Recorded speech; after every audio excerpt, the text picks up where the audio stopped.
नमस्कार, मैं अभिराज और आप देख रहे हैं सशक्त भारत न्यूज। आज हम पहुंचे हैं गुड़ियाकोठी विधानसभा क्षेत्र से लकड़ी नवीगंज प्रखंड के मदारपुर गांव में और हमारे साथ है वर्तमान के जिला पार्षद सदस्य रमेश कुमार सिंह, जो अभी पूर्व में भारतीय जनता पार्टी के कार्यकर्ता थे, लेकिन अभी जन स्वराज पार्टी के कार्यकर्ता के रूप में कार्यरत है। इनसे हम जानेंगे कि आखिर वो कौन सी ऐसी कमी भारतीय जनता पार्टी में दिखी जो ये भारतीय जनता पार्टी को छोड़ के जन स्वराज पार्टी ज्वाइन किए। आपका स्वागत है।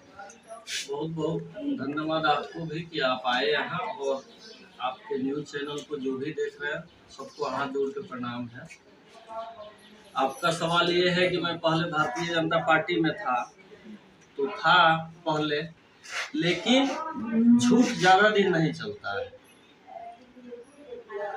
बरसों बरस से हम देख रहे थे कि यहाँ का जो व्यवस्था है वो सड़ गल चुका है, और कोई व्यवस्था यहाँ का मुखिया नहीं बदल सकते, कोई जिला पार्षद नहीं बदल सकते। ये सरकार स्तर पे ही बदलाव हो सकता है। तो प्रशांत किशोर जी का जो जन स्वराज का जो सोच है, उस सोच के साथ हम इस पार्टी को ज्वाइन किए, और प्रशांत किशोर जी से पूरे बिहार के युवाओं को आशा है कि उनकी सरकार आएगी तो व्यवस्था बदलेगी।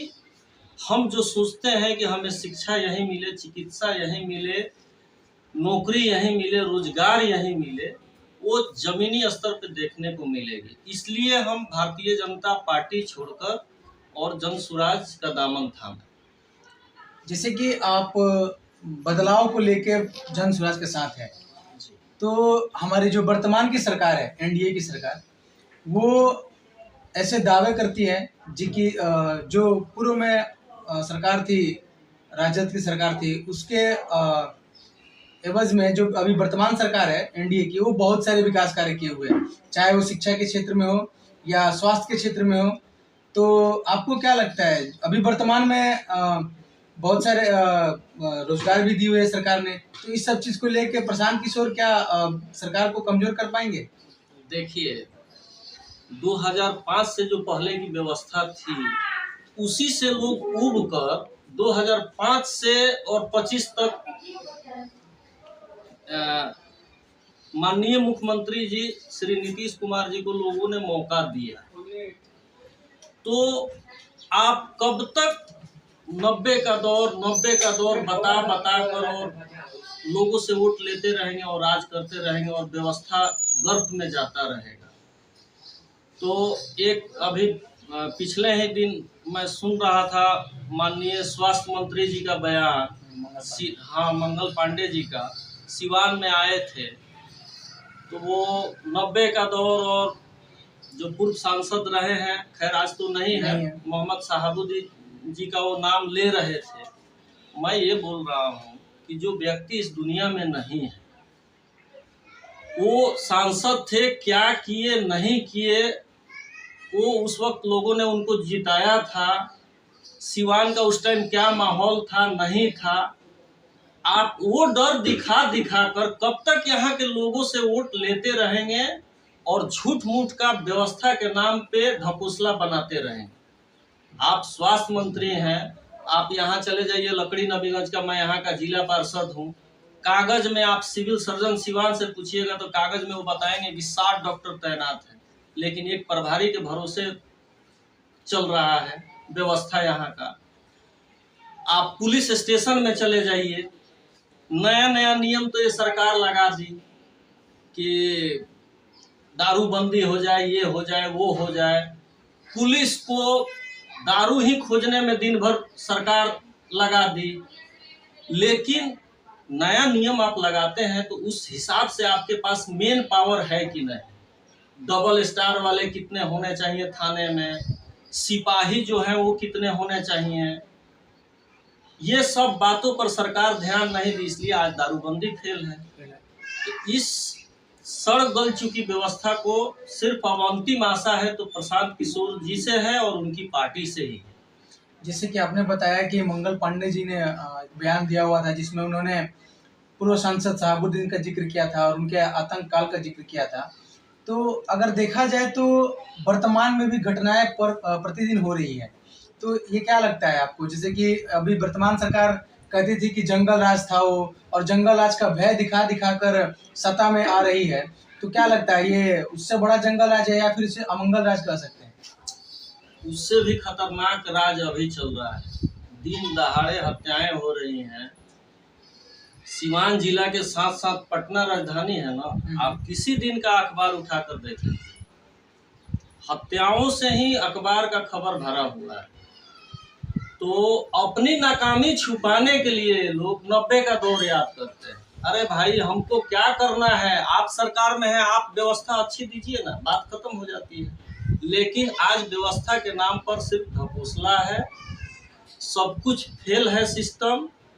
और इस बार जनता जो है वो प्रशांत किशोर जी को मुख्यमंत्री के रूप में देखना चाहती है। बिहार की जनता जन सुराज की सरकार बनते देखना चाहती है बिहार की जनता, और इस बार बनकर रहेगी।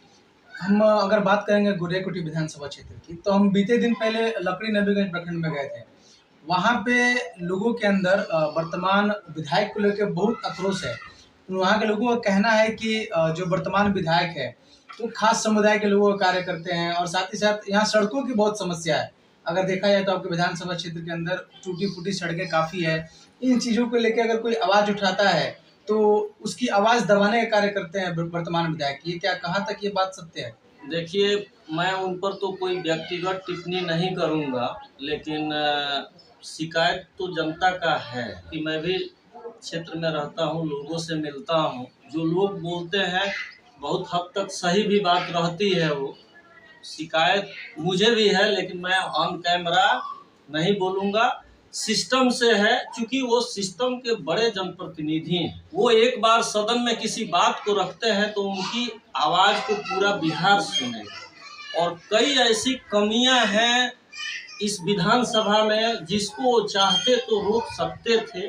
अपने विधानसभा में प्रश्न कर कर बहुत हद तक वो रोक लगा सकते थे, परंतु उनके भी कार्यकाल लगभग पूरा होने वाला है, ऐसा स्टेटमेंट हम नहीं सुने, जबकि वो सभी समस्याओं से भली भांति अवगत है। ऐसा भी नहीं है कि उनके संज्ञान में नहीं है। इससे ज़्यादा हम कुछ नहीं बोलेंगे उनके बारे में। अगर गुरेकुटी विधानसभा क्षेत्र से अगर आपको मौका मिलता है आपकी पार्टी से, तो आपके कौन से ऐसे 5 कार्य होंगे जिससे आप जनता को अपनी ओर आकर्षित करेंगे?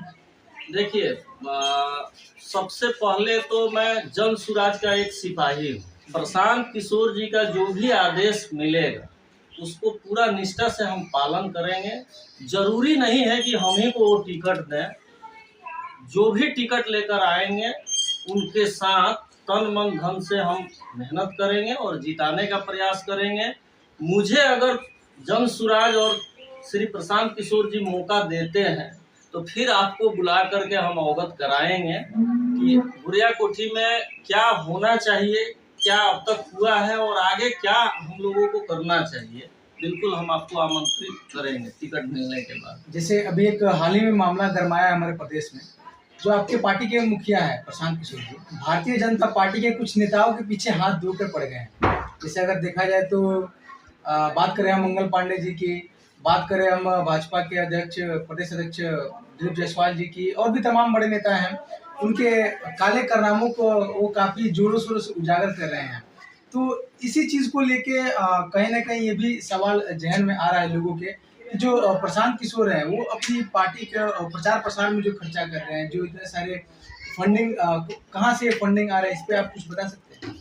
देखिए, आज के तारीख में जन सुराज के कार्यकर्ता बिहार प्रदेश के अंदर करोड़ों में है और सभी लोग पार्टी को मदद कर रहे हैं। आज पार्टी को करोड़ों कार्यकर्ता जन सुराज के अपने अपने जेब से पार्टी फंड में मदद करके और चाह रहे हैं कि यहाँ की व्यवस्था बदले। हमारे जैसा कार्यकर्ता पार्टी में अपने जेब से पैसा देकर कि नहीं आप आगे बढ़िए, हम आपके साथ हैं, इस तरीके से प्रशांत किशोर जी आगे बढ़ रहे हैं। और फंड की कमी नहीं है और ना आगे होगी, क्योंकि हमारे जैसे करोड़ों युवा जन सुराज में तन मन धन से जुड़े हुए हैं।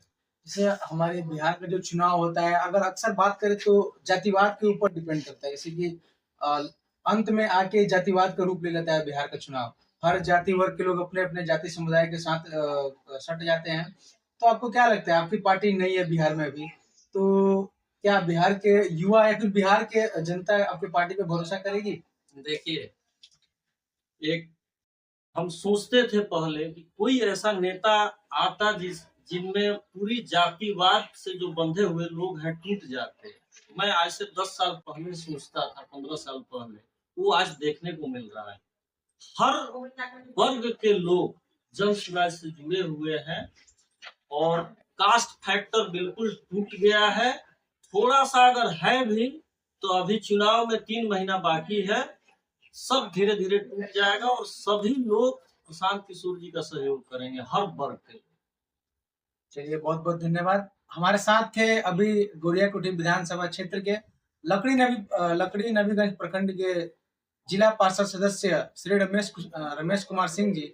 इनसे हमने तमाम मुद्दों पे बात किया और इन्होंने अपनी बातों को बेबाकी से रखा। और भी तमाम बातों को हम चर्चा करेंगे और तमाम नेताओं से मिलते रहेंगे। आप हमारे साथ बने रहें और हमारे चैनल को सब्सक्राइब कर ले और फेसबुक और इंस्टाग्राम पे हमें फॉलो करना ना भूलें। धन्यवाद।